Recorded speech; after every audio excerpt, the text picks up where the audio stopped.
Hello, everyone, and welcome to this evening's broadcast. I'm Ramola D. This is Ramola D Reports, and I'm here with a very special evening edition with Geral Sosbee.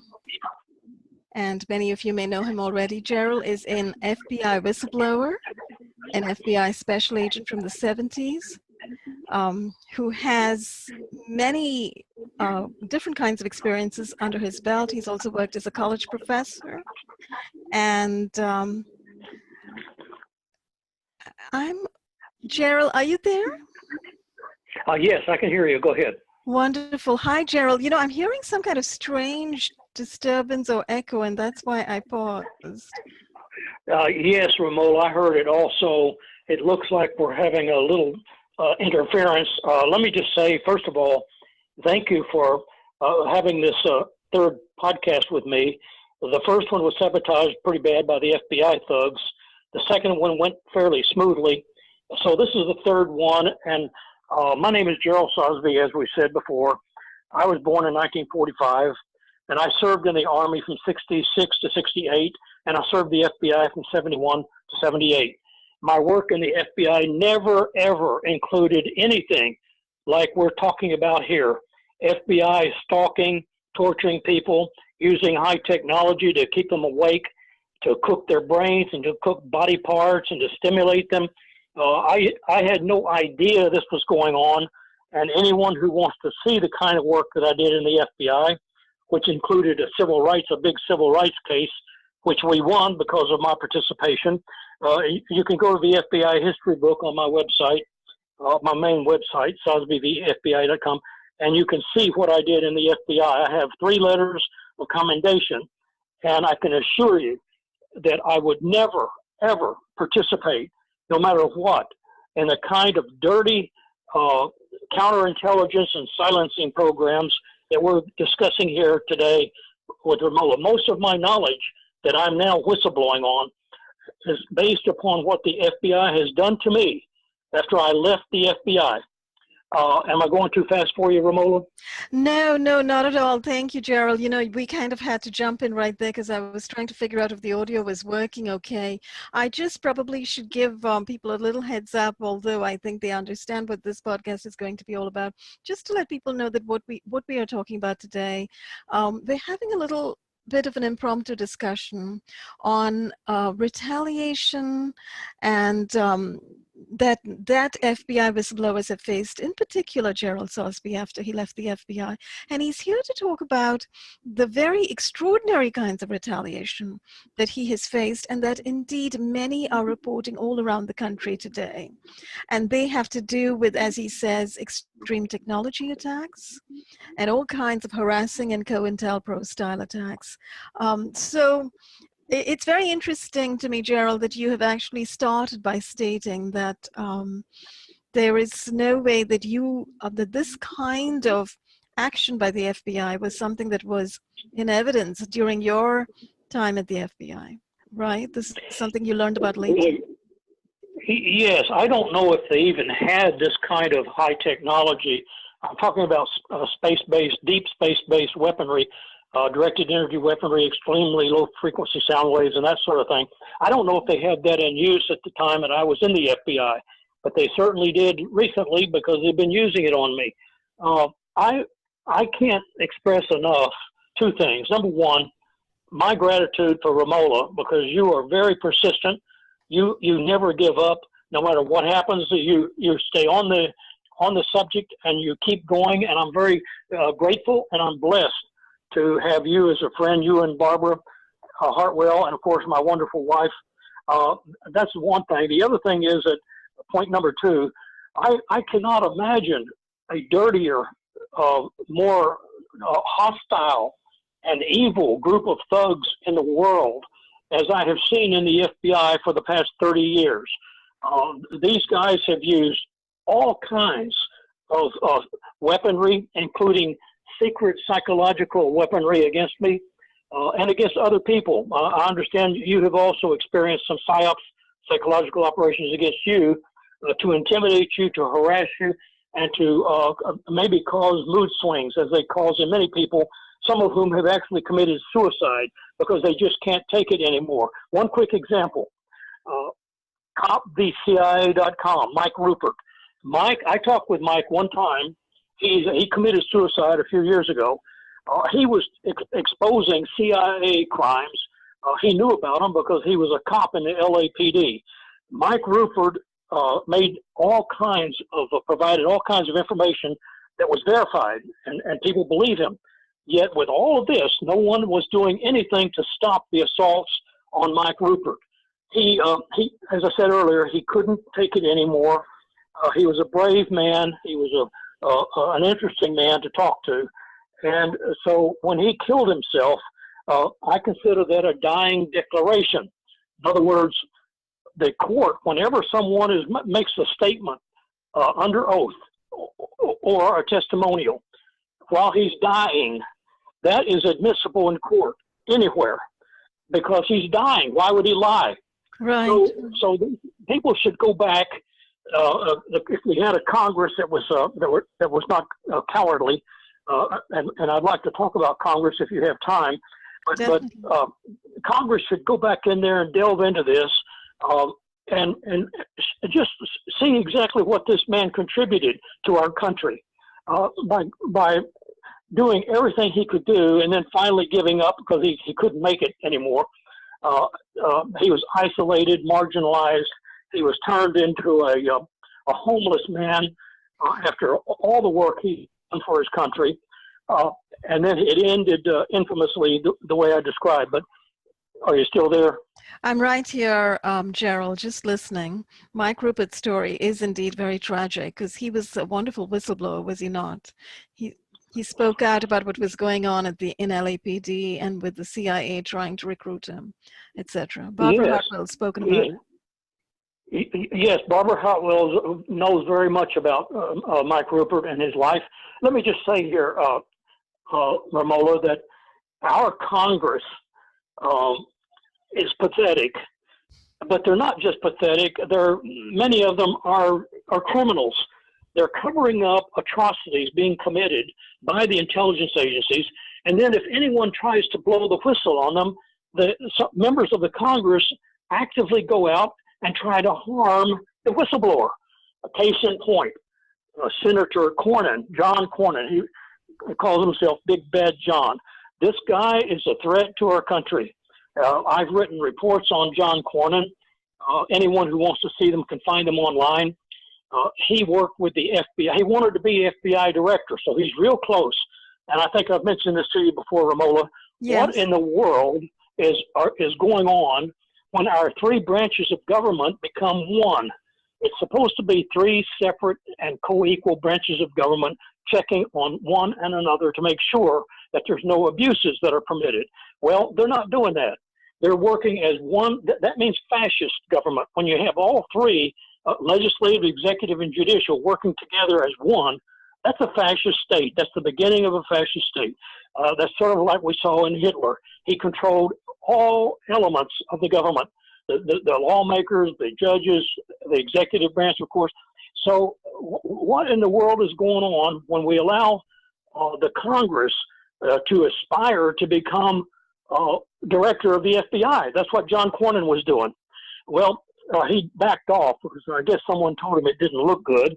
But John Cornyn worked with the FBI to try to get me in trouble. He falsely stated that I was a suspect in his office, that I or someone planted dangerous toxic powder in his office. And so he had the United States Postal Inspector, I mentioned this to you before, Nipfing, the guy named Trey Nipfing, and his sidekick, Texas DPS, Conrad Rodriguez, came out to my home in Harlingen, Texas, and threatened me and my wife. Now, if you have a minute, let me explain to you how they threatened me. Can I go into that? Sure. Oh, absolutely. Yes, please do.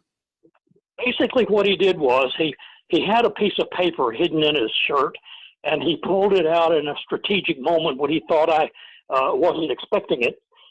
What he first started to do was he was simply asking me questions about my life and what I do and where I get my income. He already knew all that, but he wanted to lay the groundwork. So then he pulls out a piece of paper and shoves it over in front of my face on the table. All this is in my home.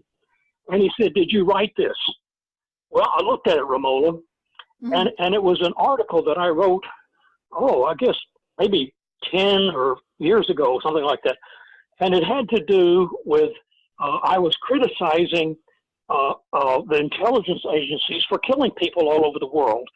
And I made the statement in there that, let me back up a second. What he was trying to do in a tricky way, he was trying to set me up for some kind of a federal charge of sedition.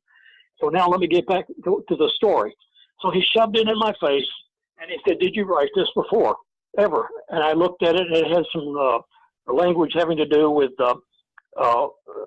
contracts with the U.S. government for bombs, for killing people around the world. And so I made the statement that other people have made, that anyone who invests in companies like Boeing and some other ones, I think McDonnell Douglas, and there are several other ones in there, and all this is online, anyone can see it. These are the companies that contract and make millions and millions of dollars by killing people around the world when the FBI and the CIA say that they need it done. Now, when this subject came up, the first thing I realized, he's trying to set me up to arrest me for sedition. So I looked at the document, and I just answered him bluntly, "Yes, I did write it." Now, ordinarily, a person shouldn't allow a cop to interview him without an attorney, because this is very dangerous. You don't know what they're up to. However, in this instance, I needed to know what these two idiots, Nipfing and Rodriguez, were trying to do to me, because I knew I had done nothing wrong, and I knew that I wrote that article that he's shoving in my face. I wrote that years ago, and I figured that the statute of limitations wouldn't let him use it against me anyway. So I answered his question. I said, "Yeah, I wrote it." And then I realized I had a dangerous situation. These two guys were not just threatening me, but they were threatening my wife. He tried to find out if she had any input at all in my online activities. And I said, "No." I said, "Wait just a minute here. Do not bring my wife into this. She has nothing to do ever in any way with my work online to expose the assassins of the FBI and the CIA." So he stopped right there. He didn't keep going. However, a little bit later, and I've mentioned this in our first or second podcast, Rodriguez, the man who I feel is retarded, said, "Well, Mr. Sosbee, are you doing your work online for mankind?" And I said, "No, I'm doing my work to defend me, to defend myself against the assassins of the FBI." And I was a little angry when I said that, and Nipfing could see it. He saw that I was getting a little agitated. And then Rodriguez, just before that question, he asked me if I'm angry with the FBI. I know we've covered this before, Ramola. Let me just get it in. And I said, "No, I'm not angry." Because remember, if you say you're angry, they're going to list you as a terrorist right there. You're hostile against the government or a government agent. I see. Any sign of hostility against a government officer right there puts you as a potential terrorist. And incidentally, the FBI has come online many times and said, "Oh, Geral Sosbee is an Army veteran. He served in combat. He's therefore a murderer, and he's a possible mass murderer." Now, I know I've said this before to you, Ramola. I bring it up again to show you the kind of complete idiocy that the FBI will put out online against a man who served in combat in defense of his country.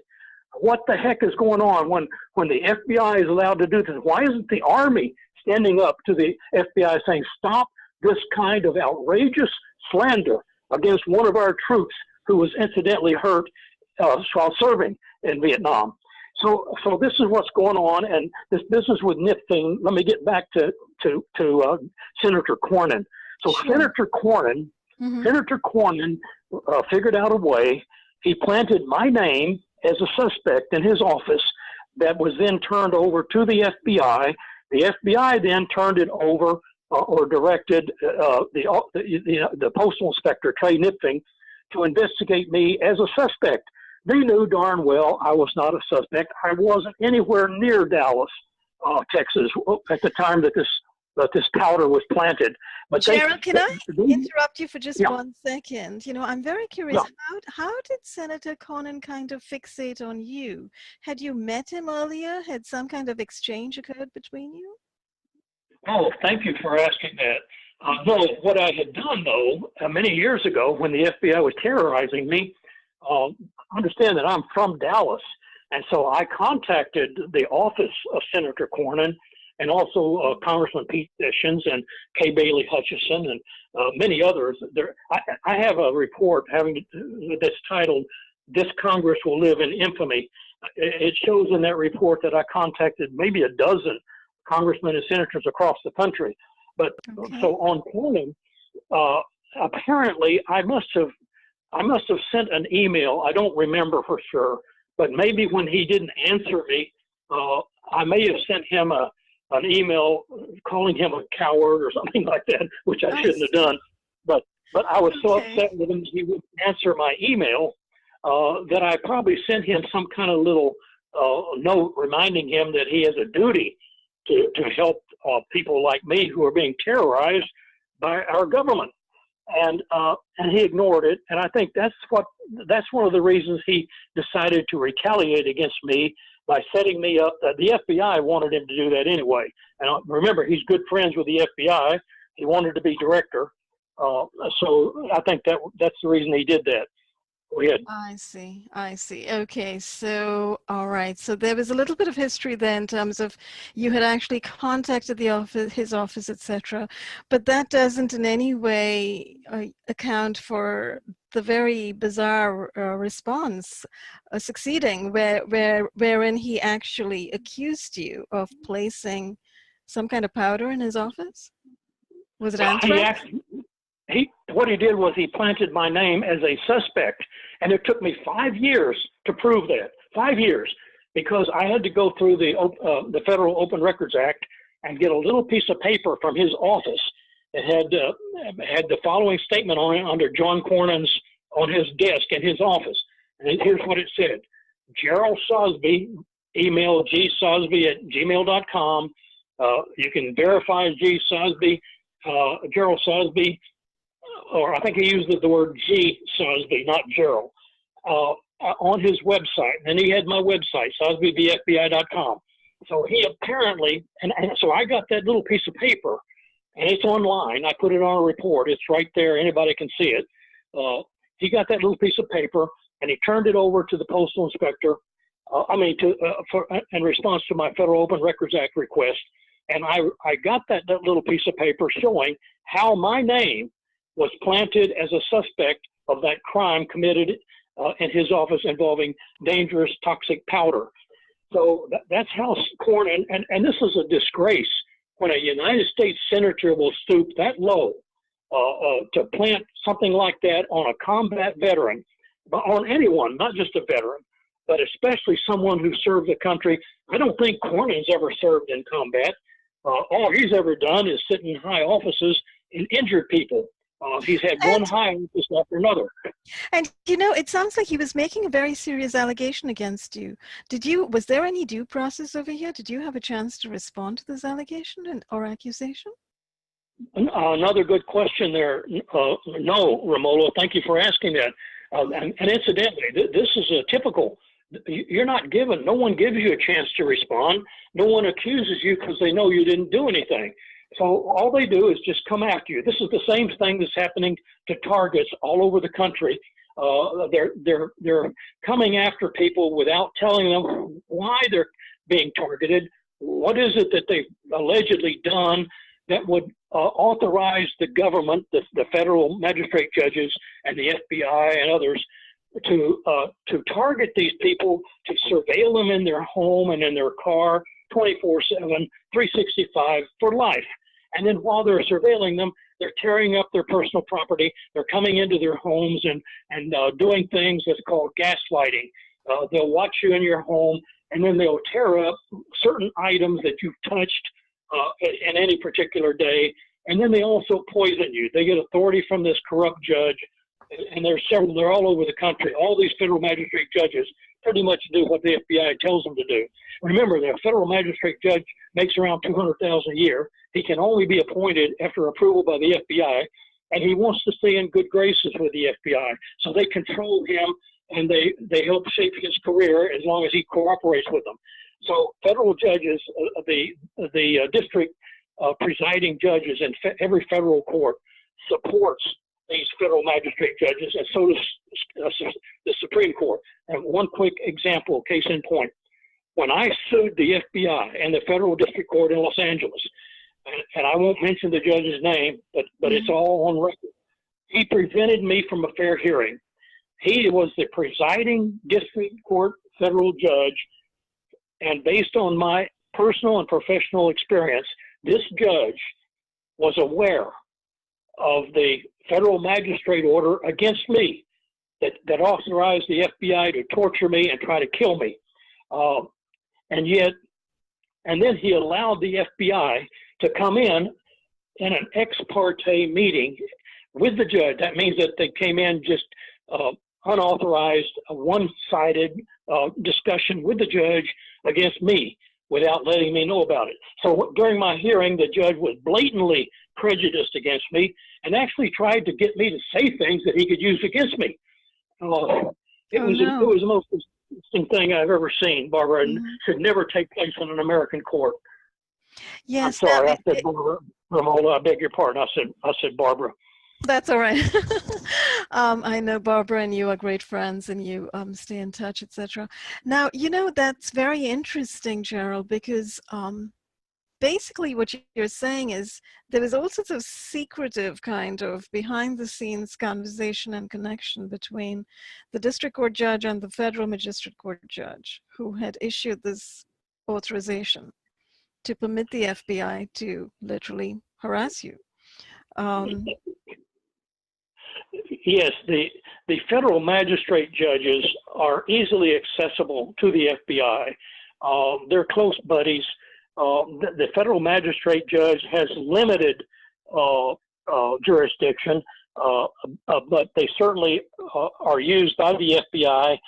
Now, the authority of the federal magistrate judge is set out. You can see it on the internet. Just look up the authority of the federal magistrate judge. And even though it's limited, it's still quite sweeping when it comes to a target. They can actually take over your life, and no one's going to stop them. The federal judge wouldn't even give me a fair hearing. He knew what was going on in my life, the federal judge where I sued the FBI in Los Angeles, and yet he wouldn't. And then the justices, the appellate court, Fifth Circuit, all of them knew what was going on, and they denied my appeal. So when I appealed it to the Supreme Court of the and incidentally, the Supreme Court of the United States of America is just so pathetic. And how can we explain this? Here's the way I explain it. The three branches of government, including the Supreme Court and all the legislators, everyone is aware that the goal, the objective of the United States of America is not just to control the domestic population, it's to control the world and to get into outer space with the colonies and with satellites controlling what's going on the different parts of the world and the universe.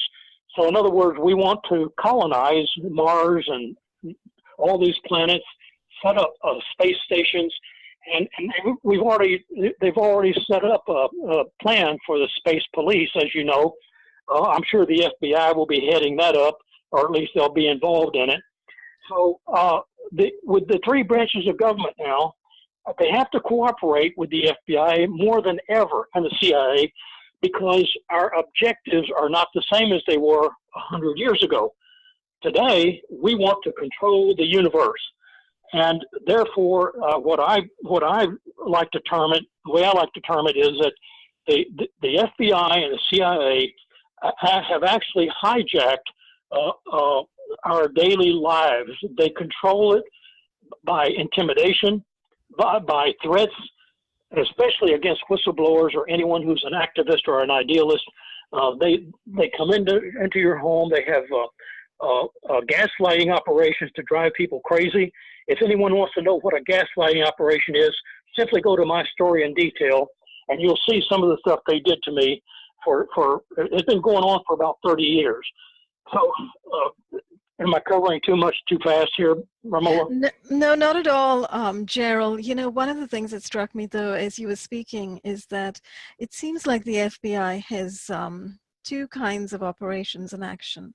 On the one hand, there is this operation that you are speaking about, that many people who have become unlawful, illegitimate, and wrongful targets of surveillance and literally surveillance abuse are reporting that the FBI is entering their communities, the fusion centers, they're working with the fusion centers who are entering their communities and, you know, defaming and slandering them, spreading stories about them, and subjecting them to extreme COINTELPRO kind of harassment operations, including assault with electromagnetic weapons, as we've spoken about. But then there is this other operation, and that's what I call this facade operation, which, for instance, you can see playing out on the Hill that's being covered by the corporate media. So there is this kind of projection of the FBI through that facade operation as a very upright organization. And it's a very out there and upfront organization, so that everything that's in the mainstream news, in the corporate news, is supposedly the image given to journalists, what the FBI is all about and what people should indeed be covering. How do you reconcile these two strange, very different kind of images of the FBI? What do you think they are doing? What exactly are they doing? That's a very precise statement, and here's the way I would explain it. They have two different personalities. It's sort of like a schizophrenic. On one hand, you have the FBI. You see them on the big screen and on TV. The guys in white hats. They're portrayed by the media as the saviors of little children, the people who protect our constitutional rights. Well, nothing could be further from the truth, because the other side of the FBI is the dark, dirty, evil side, where they assassinate people, they torture people, they watch them commit suicide. The FBI watches some of the targets take their own lives in real time. They watch it. So we have an FBI that is, I know I've said this before, they are so completely evil and out of control that nobody can touch them because everybody's afraid of them. It's like the mafia. No one wants to lift a hand by himself against the mafia. Not the Congress, not the courts, because there's too much at stake. You'll lose your job, you'll lose your good income, it'll affect your family. So no one wants to take a chance to do that. I just think that you hit the nail on the head right there when you're describing the FBI and these different ways that one is they're the big shining star Exactly. coming to the rescue, and the other one is the dirty, sneaky cowards and assassins who terrorize, torture, and murder people, not just by high-tech weaponry, but by psychological operations, by gaslighting, which is a form of psychological operations, and by actually threatening them in their face. I had some examples of that recently when David Atkins was on Facebook. The FBI sent two thugs to assault him. As soon as I identified the two as FBI thugs, they shut down my Facebook account. And David Atkins had a really nice video. He showed these two thugs, he showed their faces, and I consider them engaged in attempted murder because they were furthering the interests of the FBI, who wanted this guy dead, David Atkins. So these two guys and every other, let me just say this, please, Ramola, every operative, every thug who follows our people around and surveils them, assaults them with their cars, follows them by foot, comes into the store and harasses them, which they've done to me for years. They're still doing it. These people are engaged in attempted murder. Why? Because they want this person dead. They want him to make a mistake where they can put him in a mental institution or put him in jail or force him into a final exit. So I consider every single operative, every single one of these guys and women, these are male and female, it's not just all male, who are doing these assaults on our people who are considered targets and targeted individuals. These people should be in jail. There is nothing that a target has done that would authorize the government to do these, to perform these kinds of felonies, which involves the use of drugs, psychoactive drugs, high-tech weaponry, as we mentioned before, and psychological operations, turning people into homeless, helpless homeless people on the street. Did I answer your question there, having to do with the two sides of the FBI? Yes, absolutely, Geral. It seems like they are operating indeed with a facade, and but they're actually sort of running a kind of a mafia, mobster kind of operation on the ground, and everybody knows it. It sounds like. I mean, you are an ex-FBI agent, and you understand perfectly that this is something that they've been doing for decades. And you know, I think when you look into the history of the FBI, of course, you know, in the history of COINTELPRO, you can see through the ages, particularly in the 60s and 70s, how they really entered activistic groups. They infiltrated, and they did precisely the kind of thing you're talking about, the parallel construction, the entrapment, etc. And that's the kind of thing they're doing to targets even today. And you know, the question, it really begs the question, why on earth are they doing this? Because what are they achieving by simply fixating on certain people and targeting them in this extreme fashion? I mean, is this just to bloat their budgets and prove to the people, prove to, I don't know whoever hands out the money to them, I suppose, that they're doing something, that these terrorist watch lists that they've set up mean something, and they've actually got people on them? Is that, do you think, the main reason? Well, you know, this is the big question of our millennium. Why would the FBI engage in this kind of ridiculous, murderous activity in violation of every human and constitutional civil right that we have on the books? Well, the only answer I can give is that this is what they do. This is how they make the money. One author, and I've stated this before, I think his name was Dr. Sass, he said that they increase the numbers and magnify the dangerousness. The more people that they can track down and treat as criminals or suspects, and the more they can make them appear to be dangerous, the more funding the FBI gets and the more power they have, because everyone fears them. So this is one aspect. Let me just say, when I was in the FBI in 1971 to 78, as I mentioned, I never knew that this kind of illegal activity was going on. However, at one point when I reported the wrongful arrest of Margaret Rodriguez, that's in the law books, it's on my website, they arrested her illegally. They knew right then that they needed to get me out because I was not going to go along with illegal operations. It was actually crimes committed. When I say illegal, I'm really meaning crimes. The FBI committed crimes against us. What crime? They lied, they committed perjury, they suppressed evidence, obstruction of justice, they controlled the judge in the case of the Margaret Rodriguez case, which involved a criminal case and a civil case. They prevented me from testifying. Now, here's a little quick anecdote, if I can get this in. I may have mentioned this to you before, but I don't think I went into it on a podcast. Okay. Well, I was assigned to the Rock Island FBI office out of Springfield, Illinois. The FBI wanted to see if they could fire me. If you remember, I may have mentioned this to you before. I remember the story. You told me the story. Yes, I think viewers would be definitely interested in hearing this particular incident. Okay, I don't know if it's on the other podcast, but here's what happened. They sent me an order to make an arrest in my area, which was near Rock Island, Illinois. Well, I needed to ask one of the guys. I think we had 5 cars, FBI cars, so I needed one. I didn't have one at that time. And they wouldn't let me have a car. And this was a new assignment for you, right? You hadn't been in this area very long. Right. So they were waiting for me in Rock Island FBI office. Were waiting for me so that they could try to set me up to fire me. So, in other words, here I have an order from Ben Cook, the assistant special agent in charge, and he was in Springfield. He sent me an order to go make an arrest. I couldn't get an FBI car, and all I had was my Volkswagen. At that time, I had a Volkswagen. So here's my quandary. If I do nothing on the case, I'd be fired for incompetence or cowardice. If I tried to go out there and arrest this guy by myself, and if anything went wrong, I'd be fired for violating one of the cardinal rules of the FBI. Don't go out and make an arrest by yourself. Oh. So there I am faced with this. What am I going to do? If I do nothing, I'm going to be fired. So I got in my Volkswagen at 2 in the morning. I drove out to this guy's house. I happened to run into a cop who was driving around the street, and I stopped him a few blocks away from the suspect's house.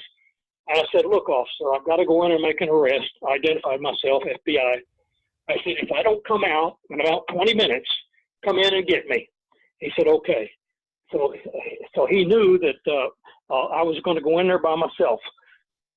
I went in, I made the arrest by myself. There was no incident. There was one little catch. The guy said he needed to go to the bathroom because it was 2 in the morning, and I woke him up with handcuffs on him. He said, take off the cuffs so I can go to the bathroom. I said, look, I can't do that because it would cause a risk, and I can't put anyone at risk here. You'll have to get your mother come in here and help you with this.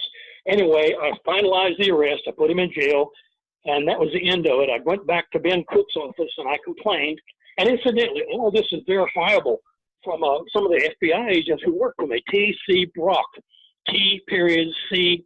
Brock, B-R-O-C-K, retired former FBI agent who later became the head of the Idaho Veterans Department.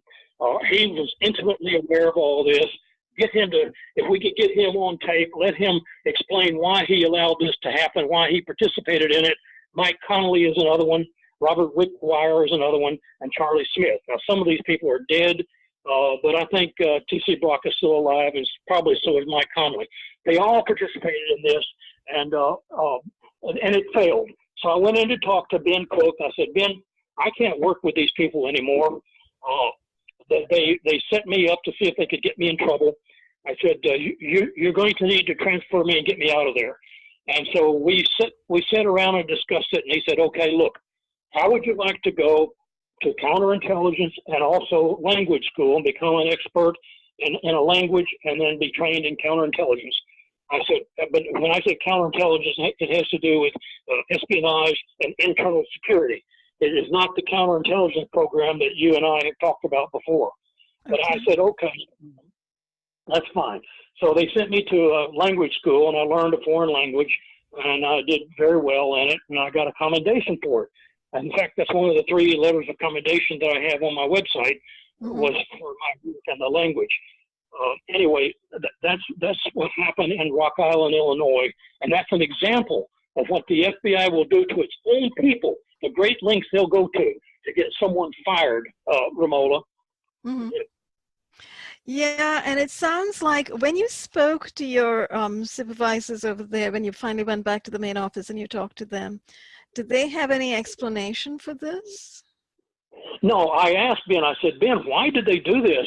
He said, I have no idea. So he was lying. He said, but I understand your concern, and we'll certainly get you a transfer. Well, that was the end of my career in Rock Island. However, I went on to become an expert in a linguist, and I helped solve a big civil rights case in Chicago after my language school. A cop that had almost beaten a man to death. The FBI pursued him for a civil rights violation, and my testimony, my translating and so forth, the interview of the victim, helped win the case. So I was very gratified by that.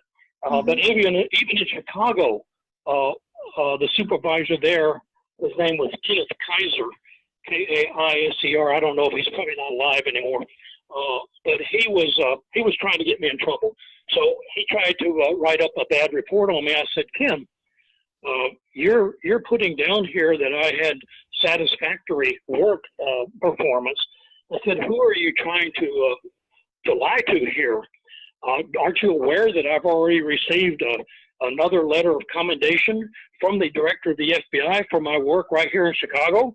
I said, if you send in this kind of performance rating on me, we're going to all go to the Civil Rights Board, the Merit System Protection Board, and find out what's going on. So he changed it, and he gave me an excellent performance rating. But this is the kind of stuff I had to put up with for the rest of my short career, Ramola.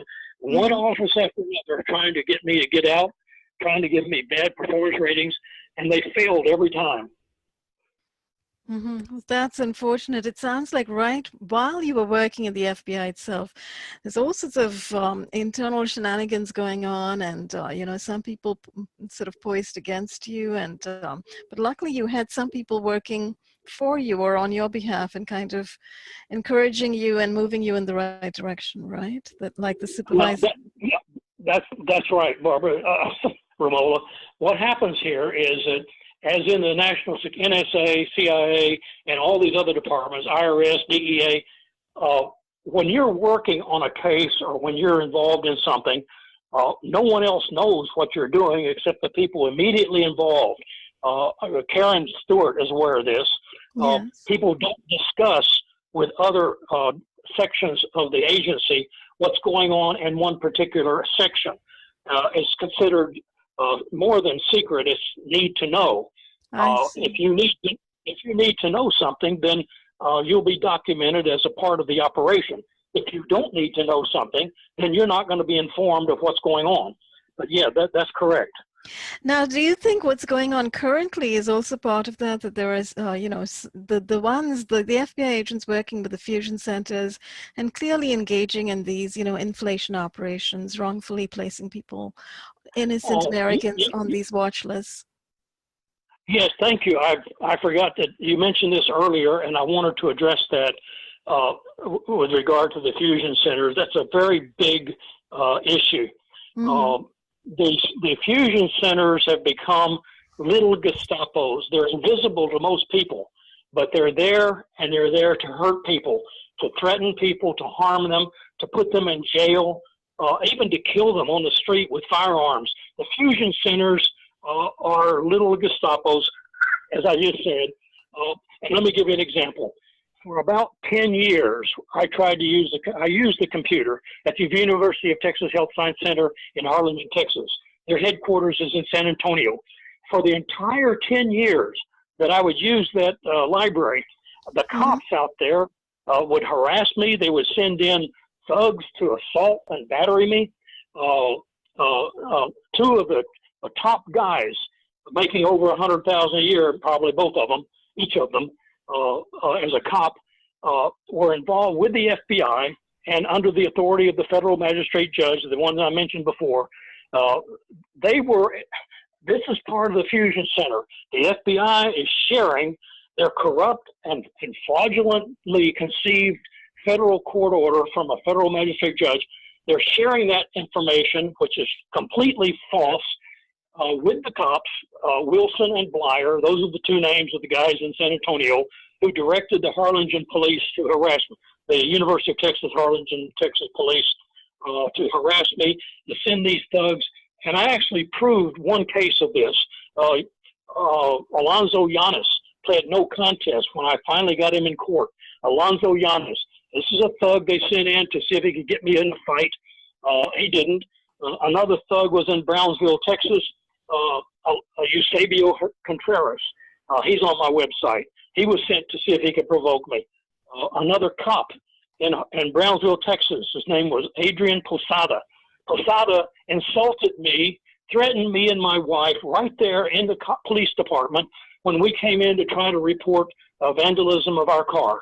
Posada is an example of how, and so are Wilson and Blyer and their subordinates, of how the fusion centers are used to put people in jail, innocent people who have done nothing wrong, but who are targets of the FBI, wrongfully targeted. But that's a very good point that you make there. The fusion centers have become extremely useful to the FBI, and because they bring in everybody comes in and cooperates. The district attorney, the city attorney, and I've mentioned this before. I've written reports on the refusal of the city attorney here in McAllen to prosecute a case where a guy committed assault and battery of my person. He admitted to it, and the cop issued first a false report, and then after he corrected his report, the city prosecutor refused to prosecute the case. Now, the reason I wanted to prosecute the case was I try to keep a record of all the things that are happening, so that, because if you have a record of it, people can't deny it existed. You see what I mean? Absolutely. Yeah, record is very important. It proves it It helps you record the history of what's going on so that you have it to show later. While you were speaking, Geral, I pulled up this ACLU and Yale Law Clinic report called Trapped in a Black Box. And what it is it talks about watch listing operations. Growing terrorism watch listing and everyday policing is what it's called. And, in their executive summary, one of the things, well, they start off by saying that in the last 15 years, this was written in 2016, the US government has drastically expanded a consolidated watch listing system that includes hundreds of thousands of individuals based on secret evidence. Oh, yeah, that's Ramola. That shouldn't be a shock to anybody, but it's very sad to realize that that's going on right now. In other words, hundreds of thousands of people, most of them are Americans, I guess, have no idea maybe that they're targeted in maybe a soft targeting, if I can use that expression, yes. by the FBI who can set them up anytime they want to. Now, some of these people could be influential. So as soon as they find out that the FBI has something on them, and incidentally, blackmail, the FBI can get something on anyone. You go back in anyone's life far enough, and you might find some little instance that the person doesn't want to be made public. Well, that's what the FBI does to anyone who's targeted on one of these soft targeting operations. So the person finds out that he's targeted. Maybe he's a district attorney. Maybe he's a city official, a city commission official. Maybe he's a state legislator. He will not take a chance. He will not argue with the FBI. He will not try to expose them because his own career and in a way his life. I see. And the same thing applies to Congress. Yeah, see, this is very unfortunate, and it unfortunately shows, points to a sort of existent kind of rot in the system, where people will not say a word, but will permit the FBI to engage in this evil behavior and destroy the lives of people, destroy the lives of Americans. One of the things that this particular report talks about, and by the way, I should say that Targeted Justice, the group Targeted Justice, has brought this particular report to everybody's attention, and has found out a lot of information from it that's very relevant. One of the things they point to is the fact that this watch listing system has a certain component that is not spoken about very much, and that's what I think you're talking about, the soft targeting, which is called the known or suspected terrorist file. It's a KST file. It's maintained by the FBI, accessible to federal, state, and local law enforcement entities nationwide through the National Crime Information Center. And they have a bunch of codes on this. And so those who are targeted today, apparently, with these weapons are coded as a silent hit and coded as a non-investigative subject. So in other words, the police are instructed not to investigate or not to take down their complaints, not to pursue their complaints. And this is indeed what many targets are reporting when they go to their local police station to complain about, harassment they're facing, whether it's in person or electromagnetic. Yeah, you mentioned the National Crime Information Center, referred to as the NCIC. That NCIC is a little arm of oppression that's used by the FBI. As soon as they can get any kind of evidence against a person, they enter him into the NCIC. Now, they don't need a conviction. They just need information that is that might embarrass or cause a problem for the target, and they enter that data into NCIC, and NCIC then authorizes. They build a file. They build a big file on this target, and they dig up anything they can on him that's fed to them by the FBI field agents who are investigating this target. And pretty soon, the file is presented to a federal magistrate judge, who then authorizes the FBI to turn that particular target into a hard target. Someone has to be stopped, someone who has to be controlled or supervised. In other words, supervised is a very key word here. You've heard of supervised parole or supervised probation. Yes. That's the kind of supervision that is being authorized by a federal magistrate judge. And what they do in the supervision is they tear up the person's car. They come into the home and tear up things in the house. They follow him around and assault him and threaten him like they did David Atkins. Mm-hmm. And eventually they try to drive him crazy. Driving someone insane is a great victory for the FBI, and it starts with NCIC building a file against the target. So this sounds like a massively criminal enterprise, Geral, because frankly, supervision is not breaking into somebody's house. Supervision is not, gaslighting them, removing their glasses from their nightstand and things like that, or tearing up their car or whatever. That's not supervision. That's assault and battery of their property and assault and battery of their person and harassment through and through, right? So it's very shocking that the FBI has been permitted to get away with this and continues to get away with this. Yeah, that's right. Look, when they started it on me, they started it on me in law school while I was studying law. And they were waiting for me when I was trying to practice law. They had federal judges out there waiting waiting for me to arrive so they could authorize the FBI's treating me as a hard target. They just don't stop at anything. They do anything they want, Ramola. And it's truly a shame that our top law enforcement agency, the people that we should be able to trust, are the most criminal element of our society. And people don't understand that. But you said something earlier, I didn't pick up on it. I forget what it was. Now, what were you just saying a moment ago? Well, I was just focusing on this, what you were talking about, the National Crime Information Center, and what you mentioned the word supervise. And you said basically what they do is, essentially what it sounds like they're doing is, they just stick somebody's name on a watch list, they throw them into this Crime Information Center database, and then they start harassing and provoking this person, watching them closely, collect a lot of information on them, collect everything, probably their medical records, their social media records, their phone records, constant surveillance, audio and video records, etc., their files. They throw everything into this NCIC, and then they call them a hard target who needs supervision. Yeah, thank you for reminding me. Look, when they started on me in law school, and then they were ready for me in El Paso, Texas, where I started practicing law, here I was, just picture this. I was a city prosecutor for a while. Then I was an associate city judge. Then I worked for the district attorney for a while. I worked as a police and legal advisor for a while with the El Paso Police Department. I was a teacher at 2 different colleges in El Paso. I was honored to be able to teach at the Sergeant Major's Academy. Mainly I taught business law and English courses because I have degrees in English and law.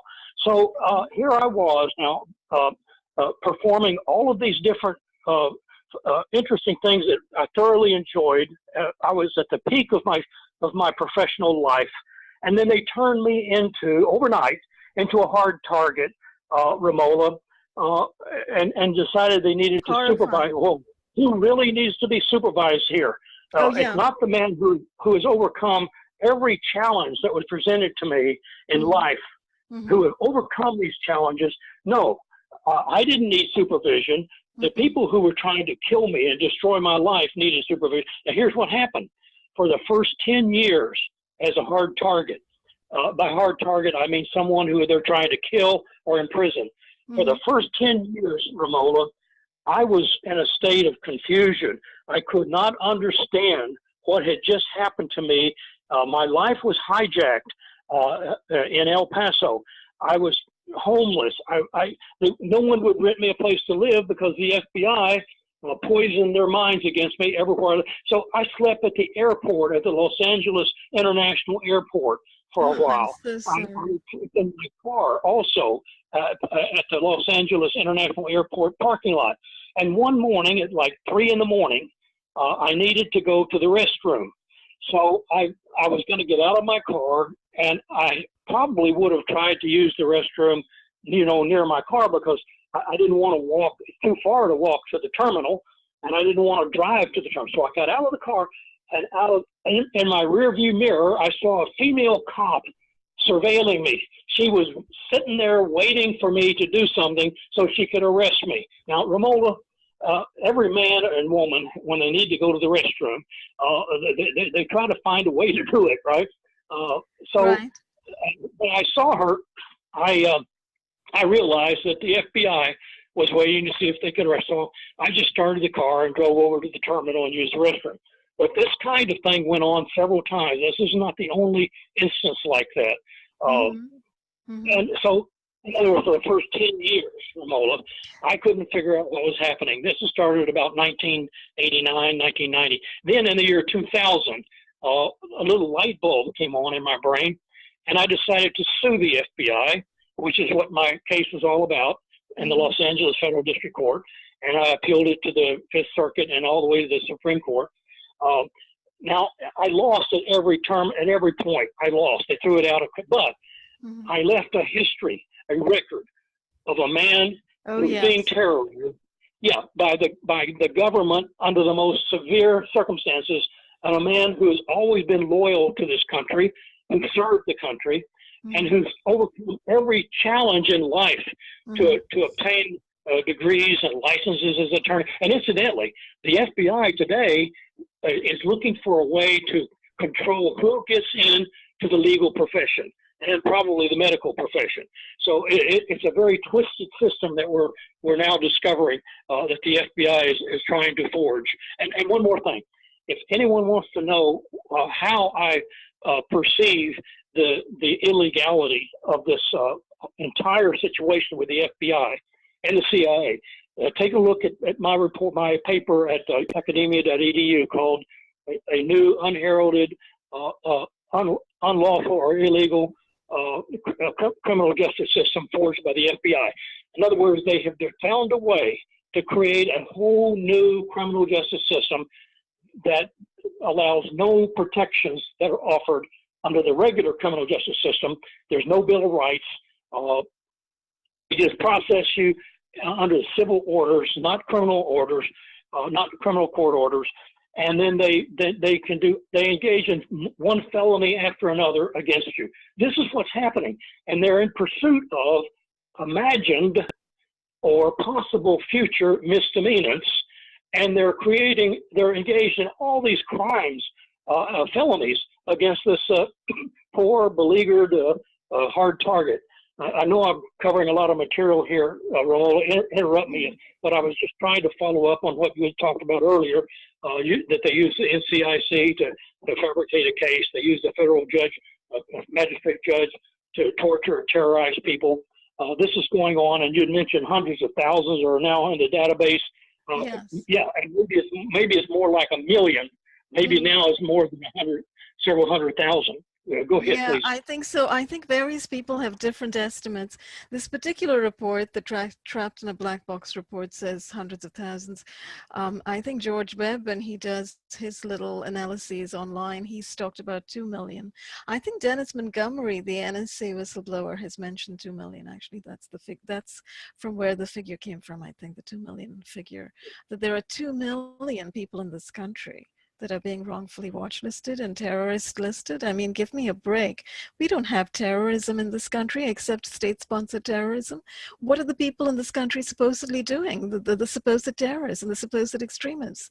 Do you see them? No, it's just normal everyday Americans who are being wrongfully thrown on these lists and being named as terrorists. And you know, this means the fusion centers and the FBI are holding our communities hostage. So the question becomes, you know, what on earth do you do about it? How do we, you know, as citizens of this nation, how do we move beyond the situation? How do we make this stop? Well, you know, Ramola, once again, you pinpoint very well, as usual, some of the main issues facing us that most people don't know about or they don't care about. But just a quick example here, I think Karen Stewart and her group, Targeted Individuals, recently put out a flyer trying to show the people of what's going on. You know what I'm referring to here?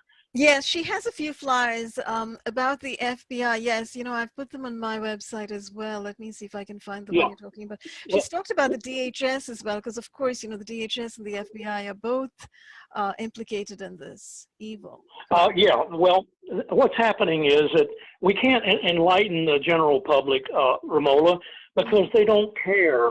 But those who do care are being contacted by the FBI, and they're being told to stay out of it. Nobody can interfere with a federal magistrate judge order. I've covered that with you before. Right. Anyone who tries to help a target, Mhm. hard or soft, is going to get in trouble with the federal judge. They could be put in jail. They could be fined. So no one's going to help them. And besides, everywhere targets are treated as dogs. Everywhere I tried to find a place to live for the first about 15 years, would turn me down. Imagine, no one would let me rent a cheap apartment. I stayed in the cheapest motels in existence in the United States, in South Los Angeles and other places, just to have a place to sleep.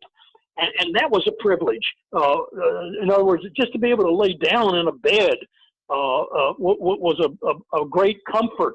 This is what's happening to our people at the direction of the FBI and these insane, and incidentally, I consider these federal magistrate judges and the FBI criminally insane when they engage in this kind of behavior against a target. These are our people.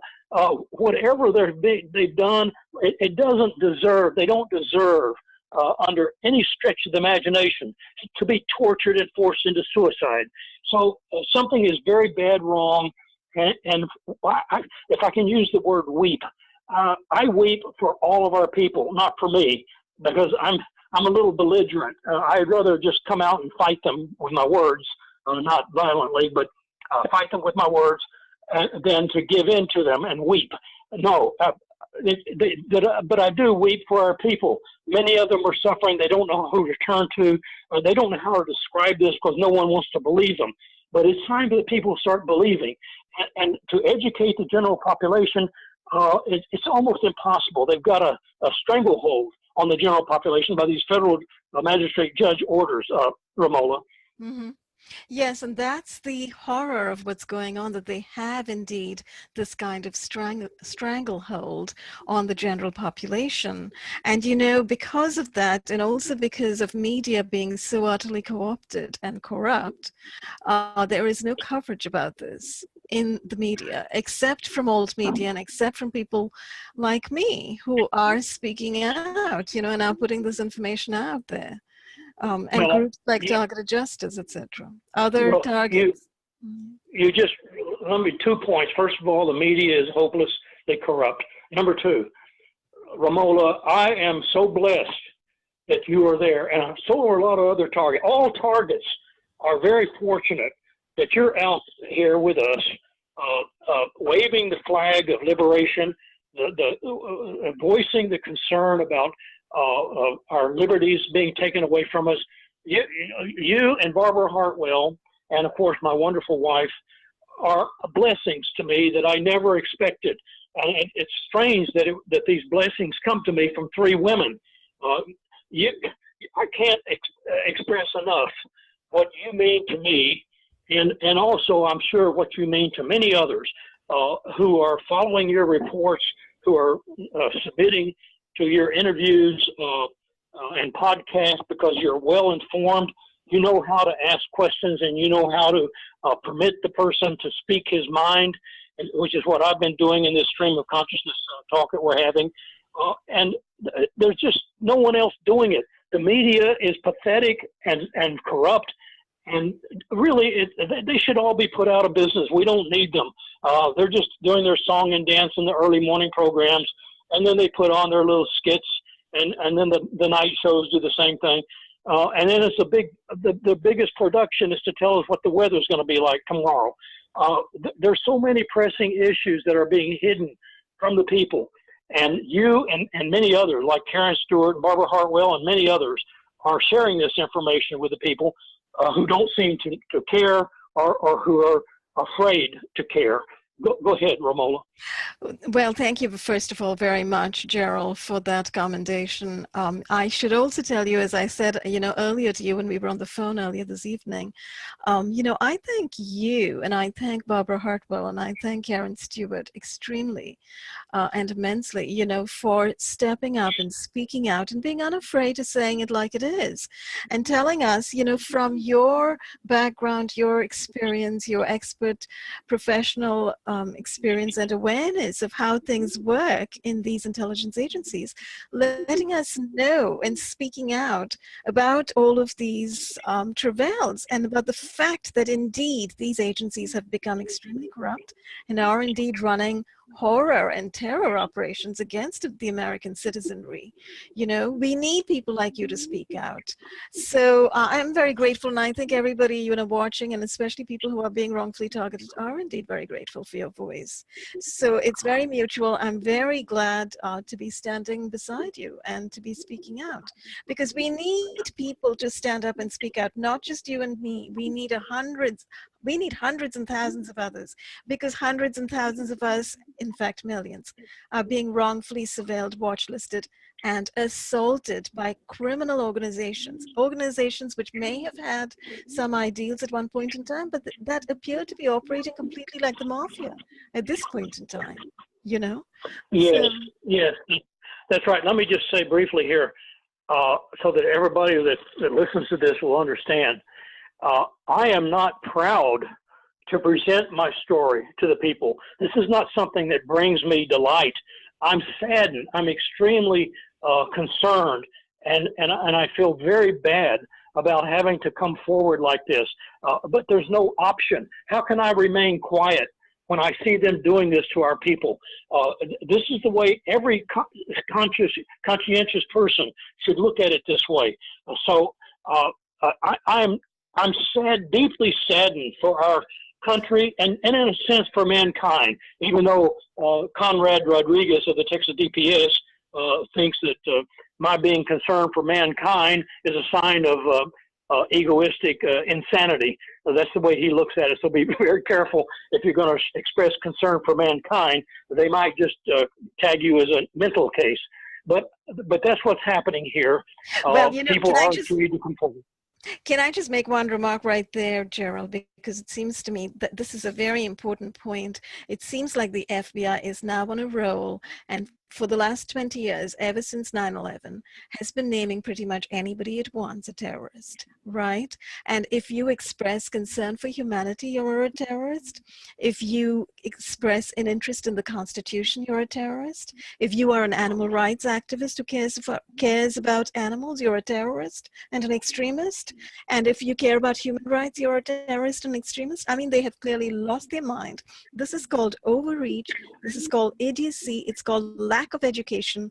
And I personally think, I mean, both of us actually, we've both taught in English departments, right? I've taught English and creative writing for almost 20 years, and you have been an English professor as well. So I think we have an understanding of what the English language really means, and I don't think the FBI does. I think the FBI needs to be informed.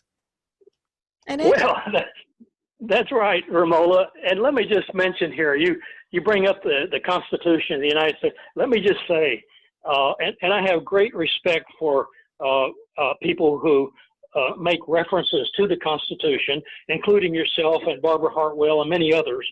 But let me just say this. The Constitution, in a way, no longer exists. Because who defines the Constitution and its rights and privileges and so forth? Well, the Supreme Court of the United States decides what does and what does not apply from the original Constitution. So in other words, if you look at the report that I referenced earlier on my academia paper, the new unlawful, illegal, or unlawful criminal justice system forwarded by the FBI, it's a secret system. It's the one we've been talking about here, where they target people, hard and soft targets. The Constitution doesn't apply.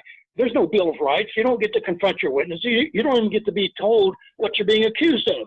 So, right to a trial. Well, I had a little mini hearing. I didn't get a trial. The judge made sure of that. He threw my case out before I could even present it. and he prejudices it from the beginning. So whenever someone mentions the Constitution, I have to politely remind them that the Constitution that we all knew and studied and loved, in many instances does not exist, because the rights and privileges thereof are defined only and ultimately by the Supreme Court of the United States, and I've shown what they're doing to the Constitution in the way they've treated me. Ramola, go ahead. Mm-hmm. Yeah, as you were speaking, Geral, I was looking for that article, The Purge, and I did find one version of it, but I didn't find that wonderful graphic that you had of the octopus. I thought that was brilliant. I thought we should show it on this podcast. Oh, thank you, Ramola. But I can't seem to find it. But this article, which, as you know, I read out on the recent Technocrime Fighters Forum show last week. I think this is brilliant because basically you're talking about a kind of a genocidal program that's going on. It's not just targets, but everybody.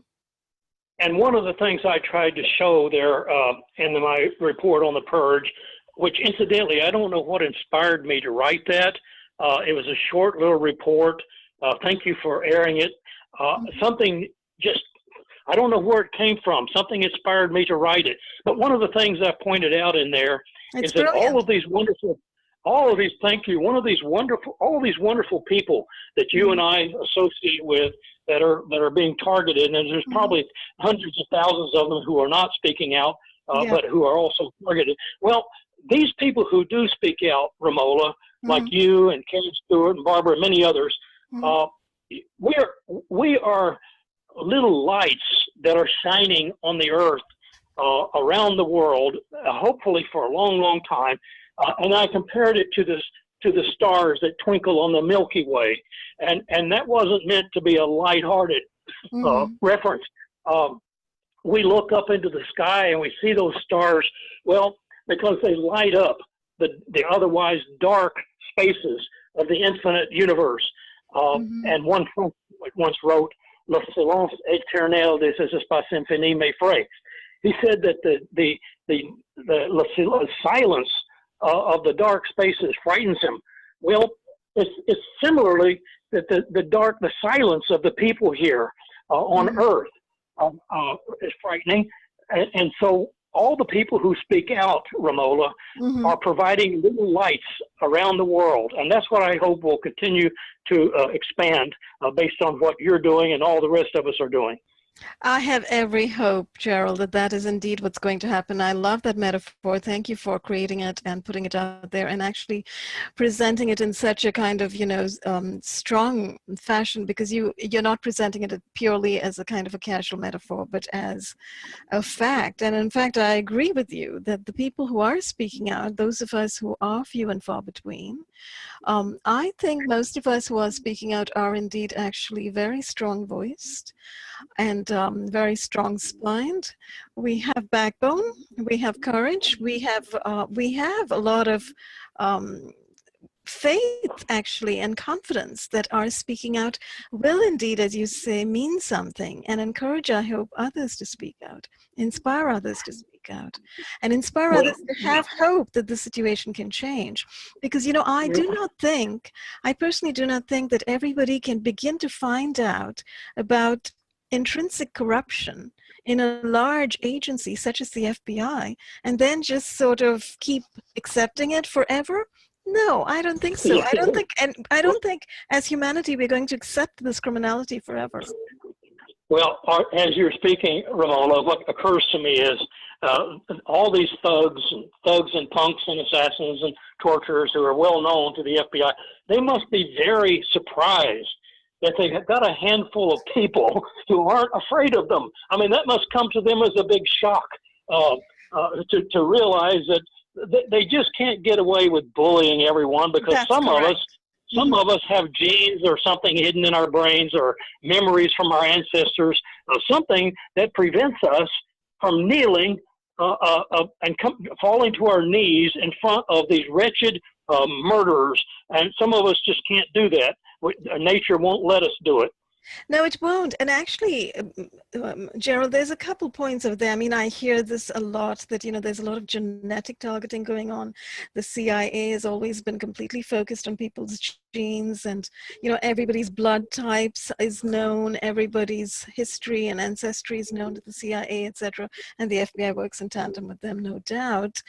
But there's also this action. The FBI has targeted us, and is assaulting us in extreme ways. Now, why on earth would anybody simply sit back and put up with it? I would imagine almost anybody who is wrongfully assaulted and targeted in this fashion would simply stand up and say, what on earth is going on? You can't do this to me. And I think that's what we are all doing out. In a sense, it's a very sort of natural response. It's the people around us who are seeing this happening to us and who are assisting the FBI in doing this to us, assisting the fusion centers, in doing this to us.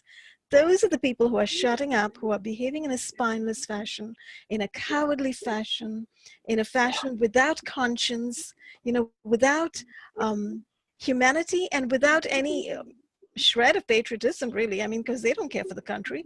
They know, I think at this point in time, after the years and years of targeting that people are being put through, your neighbors and my neighbors are perfectly aware that what's going on is massively criminal. But they continue to permit it, and they continue to actually participate in it. Yeah, that's right. There's people who are silent. By their silence, they're contributing in a way to the atrocities that are being allowed to continue. But one of the reasons I wrote that purge, and again, thank you. You made my day when you mentioned to me that you liked it and you aired it. The purge Absolutely. was at once an optimistic view of our life and our work, not just now, but in the years to come. And at the same time, it was a little bit of a warning that, we've got to keep these lights on by speaking out, because if we don't, something terrible is happening to our species when all the people around the world are afraid to stand up and are for what's right and to stop the kind of crimes against humanity that are going on. And I'm not just talking about the torture and the murder being done by the police and the FBI and fusion centers. I'm talking about the general genocide going on around the world, which I know you're following and you're studying.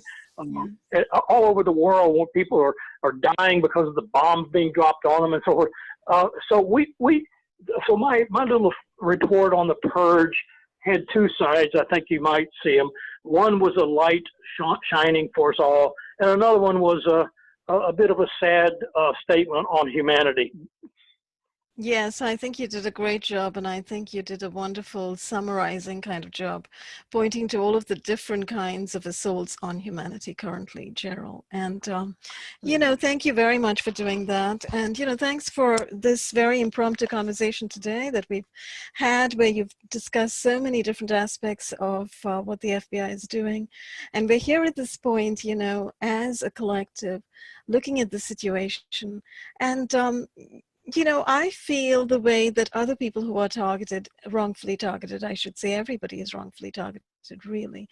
It's very hard for me to believe that the word domestic terrorist means anything anymore in this country, or that counterintelligence means anything anymore. It looks like we're just getting, sheer undiluted terrorism emanating from the FBI and emanating from the fusion centers against the populace and against the community. So I just think that, people need to wake up and recognize that what people who are being targeted are speaking about is indeed going on, is indeed a fact. And everybody needs to work, because we do not need in our midst organizations that attack us. We don't need police that attack us. We don't need FBI that attack us, or CIA that attack us. We need to exist in peaceful coexistence and harmony, as people all around the world wish to exist. And yet we're right in the middle of a kind of a warmongering kind of situation. The US picks wars around the world, and Americans are being also warred on in this fashion. So that situation has to change. Well, yeah, and one more quick point here, Ramola. No one looks at what you and I are doing as having any kind of reward. Just the opposite. We're punished for speaking out. We're made to suffer by directed energy weaponry and so forth, as we previously discussed. But here's the thing.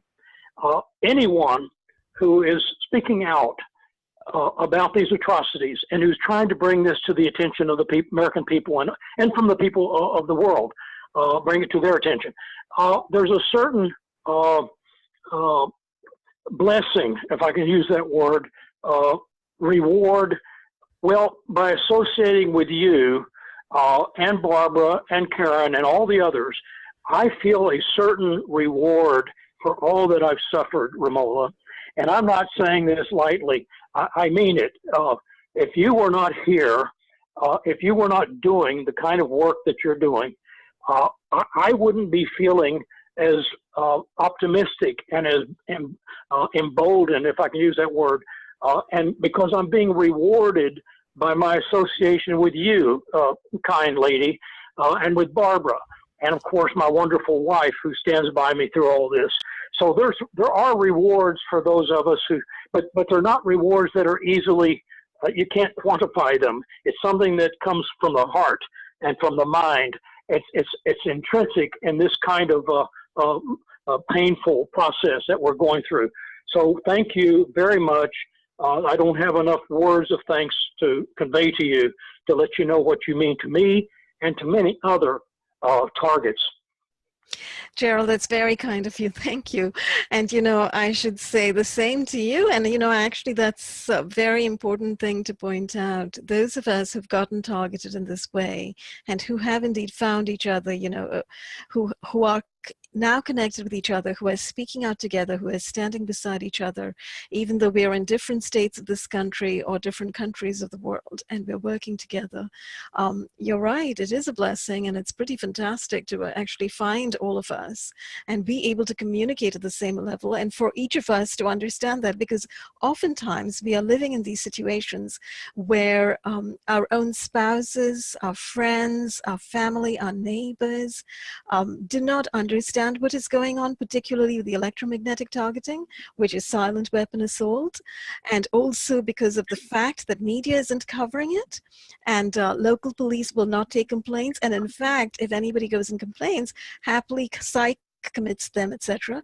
So there is this catch-22 protocol that they've gotten established now in communities whereby people are named insane or mentally ill or paranoid or delusional if they speak about this kind of horrific COINTELPRO or horrific EMF neurotech targeting.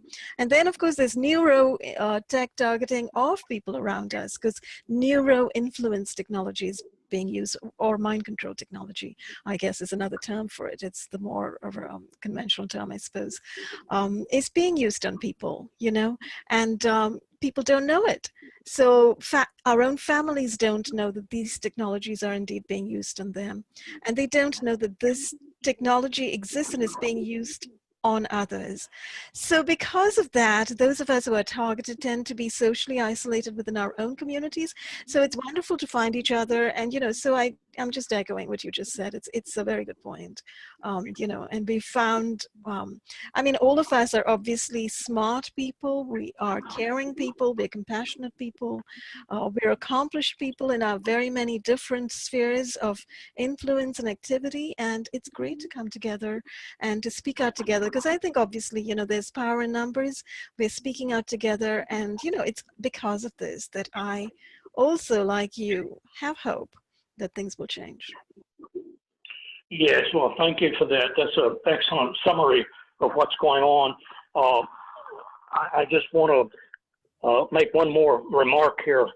I consider all of these people who are engaged in these assaults, terrorist invasions of our homes, poisonings, use of directed energy, these people, including the federal judges, the congressmen, and of course all the FBI agents and operatives who are involved in this, these people are criminally insane. And if what they're doing to us were made public, I believe that most people, if we had a big jury, most people, if they hear the evidence of what they've done, would agree that these people are criminally insane and they should be prosecuted for murder, attempted murder, and all the other crimes torture, burglary, everything, all the crimes that I've mentioned in my sworn state affidavits, 2007, 2014, and many, many other crimes. They'd probably be locked up, even though I wrote a report on how we can end crime by changing our perspective of what crime is, turn all these criminal statutes upside down, turn them into civil errors, and then we can address people's problems in a humane way. That's what I wanted to say, Barbara. Ramola. It's all right. Absolutely, Geral. I totally agree. And frankly, it's coming. It's totally coming. The day is coming when everybody in this country will indeed know what the FBI has been doing, what the fusion centers have been doing, and what they are doing. And by the way, it's not just the FBI, of course. It's the CIA, the NSA, the DIA, Army Intelligence, running the dastardly neuroexperimentation programs that they are running, and a bunch of universities associated with them. There's a whole bunch of criminals associated here. All this information is indeed most definitely coming out, and we're speaking out about it, and others are speaking out. So it's going to happen. Trust me. I'm fairly certain everybody is going to know at a certain point. Well, your optimism is contagious, and I think everybody who watches your podcast will share your enthusiasm very much. So thank you, Ramola. Wonderful. Thanks so much, Geral. I would thank everybody for watching. I wish everyone a great night, and no doubt we'll be back at some point soon to revisit these subjects. Okay. Goodbye. Bye-bye.